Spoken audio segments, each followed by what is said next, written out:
কলমটা পড়েছিল, আমরা গরমে সবাই প্রায় অতিষ্ঠ হয়ে গেছি। যার জন্য আমরা বায়োব্লকটা বানিয়েছি।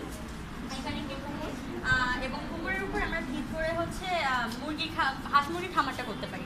তো এখানে আমরা যখন হাঁস মুরগিকে খেতে দিব তখন হাঁস মুরগির যে বর্জ্য পদার্থটা আসবে সেটা পুরোটা পুকুরে এসে পড়বে এবং মাছ সেগুলোকে খেতে পারবে।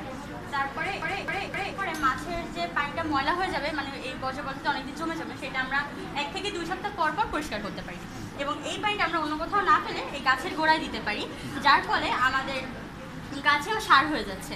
তো আমাদের এক্সট্রা সময় নিয়ে গাছে সার দেওয়ার জন্য পরিচর্যাও করতে হচ্ছে না, মাছকেও এক্সট্রা সেভাবে খাবার দিতে হচ্ছে না। তো আমাদের কিছুটা সময়ও বেঁচে যাচ্ছে এবং আমাদের অর্থনৈতিকভাবে আমরা হাঁস মুরগি এবং মাছ বেচে আমরা কিছু আয় করতে পারছি এবং আমাদের গাছও আস্তে আস্তে বৃদ্ধি পাচ্ছে, যার ফলে আমাদের তোমরা তোমাদের এই প্রকল্পের মাধ্যমে বিশুদ্ধ পানির ব্যবস্থা এবং বিশুদ্ধ বায়ু অক্সিজেনের, মানে যেখানে আমরা সহজে অক্সিজেন পেতে পারি এবং বর্তমান যে তাপ প্রবাহ চলছে এই বৃক্ষরাজির মাধ্যমে আমাদেরকে রক্ষা করবে বলে আমরা প্রত্যাশা করি। প্রত্যেকটা জিনিসের আগে একটা পরিকল্পনা করে যদি সেই কাজটা করা হয় তখন সেখানে বসবাসের উপযোগী হয়, মানুষের সমস্যাও সমাধান হয় আর এত সমস্যাও থাকে না। কিন্তু অপরিকল্পিত নগরায়ণ আমাদেরকে সেটা বাধাগ্রস্ত করছে। ধন্যবাদ। তোমরা বড় হয়ে তোমাদের এই অভিজ্ঞতাটা সমাজের কাজে লাগায় আর সমাজের উপকার করবে। আমাদের 3 নাম্বার প্রজেক্টে হচ্ছে আমাদের তৈরি ফ্যান। আমাদের যে গরমটা পড়েছে, আমাদের হচ্ছে অনেক ফ্যানের সমস্যা হচ্ছে, কারেন্ট থাকছে না, আবার অনেকে হচ্ছে অনলাইন থেকে 400-500 এরকম দিয়ে কেনার সামর্থ্য রাখছে না। তো আমরা অল্প খরচে এই ফ্যানটি সহজেই বানিয়ে ফেলতে পারছি এবং এখান থেকে আমরা বোতল কেটে সেখানে দিয়ে আর ব্যাটারি সিস্টেম করে আর একটু মোটর লাগে, আর কিছু একটু তার। হ্যাঁ, বুঝতে পারছি। খুব সহজে এটা করা সম্ভব। হ্যাঁ, অনেক স্বল্প মূল্যে অনেক কিছু পাওয়ার একটা বন্দোবস্ত করছে। ধন্যবাদ।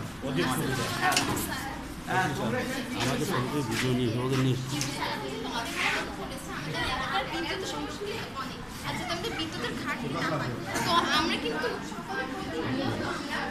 ব্যবহার করছি, আমরা বাজার থেকে কিনে আনি, কিছু খাই, সেটা সব কিছুতে কিন্তু প্লাস্টিক রয়েছে। তো প্লাস্টিক আমাদের যে পরিবেশের জন্য অনেক ক্ষতিকর। আমরা যদি ক্ষতি না করি, ব্যবহার করি, একটি সঠিক ব্যবহার করি, তো আমরা এখানে এলাকার সকল মানুষ যে প্রতিদিন প্লাস্টিক ব্যবহার করছে এটিকে একটি ডাস্টবিনে রাখবো এবং এই ডাস্টবিন থেকে এখানে একটি কারখানায় নিয়ে আসা হবে এবং এটিকে যদি আমরা পুড়িয়ে একটি শক্তি উৎপাদন হবে এবং এই শক্তিটাকে যদি আমরা বিদ্যুৎ শক্তিতে রূপান্তর করি তাহলে কিন্তু আমার যে বিদ্যুতের ঘাটতিটা থাকছে সেটা থাকছে না। এবং আমরা যদি গাছ লাগাই প্রতিনিয়ত রাস্তার চারিপাশে, তো আমাদের পরিবেশটাও ঠান্ডা থাকবে এবং গরমের যে সমস্যাটা এটা ছিল আমাদের এলাকার সমস্যা। সুন্দর অবস্থা করেছে।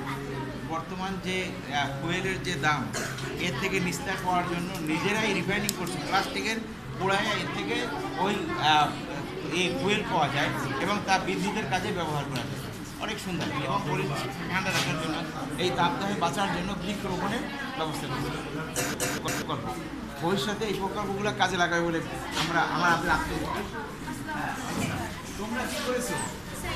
আমাদের এলাকার যে আমরা জানি প্লাস্টিকের একটি অনেক সমস্যা, এটি মাটির সাথে মিশেও যায় না বা ইউজ করা যায় না, যার জন্য আমরা এখানে 3টি ডাস্টবিন রেখেছি। এখানে অপচয়শীল বর্জ্য যেটি প্লাস্টিক ইত্যাদি ফেলবে। আর এখান থেকে কারখানায় অনেকে, এটি হচ্ছে একটি কারখানা, এখান থেকে যে ময়লাগুলো বা প্লাস্টিকগুলো এখানে সংগ্রহ করবো।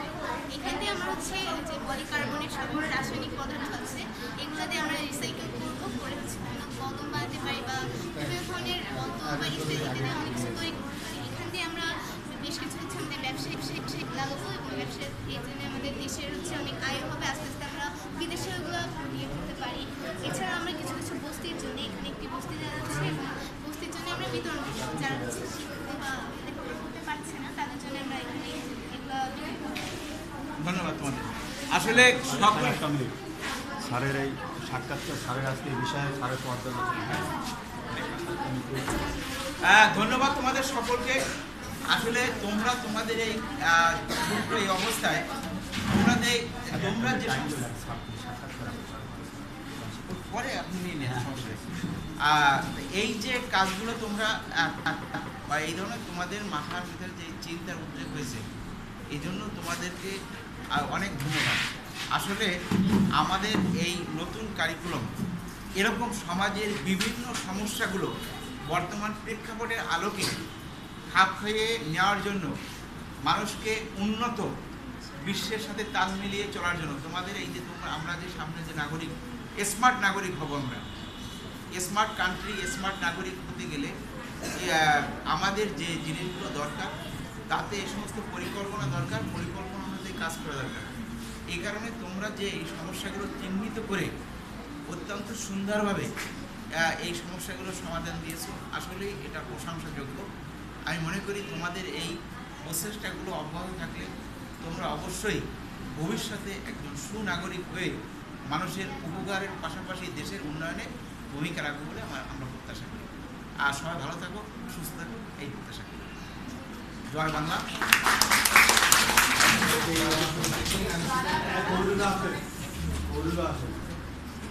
যারা